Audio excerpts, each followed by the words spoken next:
ડિંડોલી પોલીસે નવાગામ વિસ્તારમાંથી ડિગ્રી વગર ડોક્ટર બની લોકોની જિંદગી સાથે ચેડા કરનાર 2 મહિલા સહિત 6 ઊંટ વૈદને ઝડપી પાડી સળિયા પાછળ ધકેલ્યા। સુરતમાં નકલી ડોક્ટર પકડાવાનું યથાવત હોય તેવું લાગી રહ્યું છે, ત્યારે ડિંડોલી પોલીસે નવાગામ વિસ્તારમાંથી ડિગ્રી વગર ડોક્ટર બની લોકોની જિંદગી સાથે ચેડા કરનાર 6 ઊંટ વૈદ, જેમાં 2 મહિલા આરતી દેવી, સત્યપ્રકાશ શોભનાથ મોર્યા, મનોરમા અમૃદેવ, વિક્રમાદિત્ય પાલ અને રાજેશ રામકૃષ્ણ મહાજન, મહેશ વિઠ્ઠલ રાજપૂત, બુદ્ધદેવ કુમાર શિવનંદન ચૌહાણ, શરદ નારાયણ પટેલને ઝડપી પાડ્યા છે।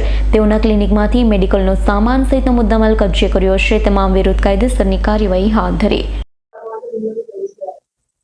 સુરત શહેરના ડિંડોલી પોલીસ સ્ટેશન વિસ્તારમાં કેટલાક વ્યક્તિઓ બોગસ ડોક્ટર તરીકે પ્રેક્ટિસ કરી રહ્યા હોવાની ઇન્ફોર્મેશન ડિંડોલી પોલીસને મળી હતી।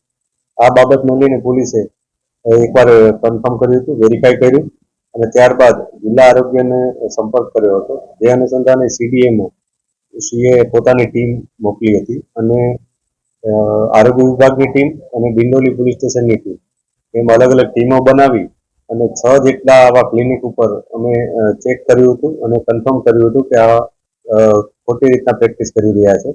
આ 6 લોકો ઉપર કાયદેસરની કાર્યવાહી કરવામાં આવી છે, જેમાં બીએનએસની કલમ 125 અને મેડિકલ પ્રેક્ટિશનર જે એક્ટ છે એ અનુસંધાનની કલમ 30 નો ઉમેરો કરી અને ગુનો દાખલ કરવામાં આવ્યો છે। આ કેસમાં ટોટલ 6 ડોક્ટર પકડાયા છે કે જેઓ બોગસ ડોક્ટર તરીકે, એટલે કે કોઈ પણ જાતની ઓથોરિટી ન હોવા છતાં એલોપેથિક પ્રેક્ટિસ કરતા હતા। આમાં ટોટલ 56,000નો મુદ્દામાલ પણ પોલીસે રિકવર કર્યો છે, જેમાં દવાઓ, ઇન્જેક્શન વગેરે મુદ્દામાલ મળી આવ્યો છે।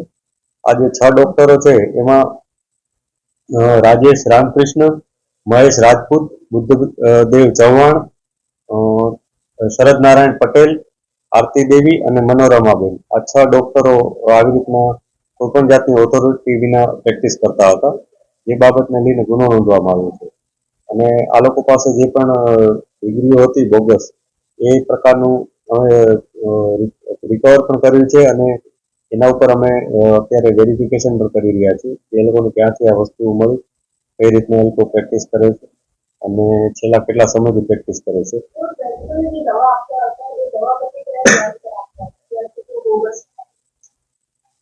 એ લોકો પોતે જે સામાન્ય તાવની, શરદીની આ પ્રકારની દવાઓ આપતા હોવાનું પ્રાઇમરી પોલીસને ઇન્ફોર્મેશન મળી છે। હજી અમે બીજા લોકોનો પણ સંપર્ક કરી રહ્યા છીએ કે એ લોકો કયા પ્રકારની દવાઓ ખરેખર આપતા હતા, કયા પ્રકારના ઇન્જેક્શન્સ આપતા હતા।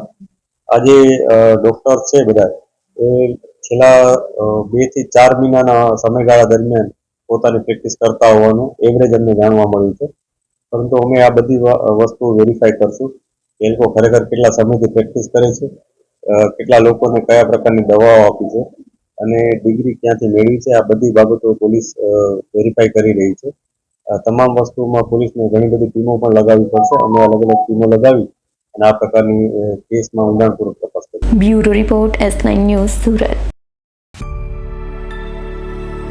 અમારી તમામ માહિતીથી અપડેટ રહેવા માટે જોડાયેલા રહો S9 ન્યૂઝ સાથે।